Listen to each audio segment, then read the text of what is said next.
અહીંયા વાડીએ રે હે, એની વાડી કઈ હે?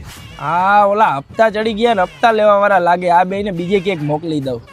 કા ભાઈ શું કામ હતું? આશીષભાઈ નું થોડુંક કામ હતું. અરે યાર તમે બહુ મોડા પડ્યા, આશીષભાઈ ગુજરી ગયા એનો આજ હવા મહિનો થઈ ગયો. અરે ભગવાન એના આત્માને શાંતિ આપે. મોડા પડ્યા ભાઈ બહુ. અરે એવું બધું તમારે શું કામ હતું ભાઈ, મને તો કયો. અરે અમે એનું માગું લઈને આવ્યા હતા, અમે જોવા આવ્યા હતા એને. પણ ઠીક છે, હવે ભગવાન પાસે તો કોઈનું ન હાલે. કેમ ભાઈ શું થયું તમને? એટલો બધો આસકો કેમ આવ્યો? કાઈ નહીં ભાઈ. ભલે કાઈ વાંધો નહીં, ભગવાન એના આત્માને શાંતિ આપે ને હોય ને એનું ધ્યાન રાખે. બે ભાઈ સારું હાલો ભાઈ. સમજો હો ને તમે, ઓલી કહેવત આજ સાચી પડી કે મારા પગમાં મેં કુવાડો માર્યો.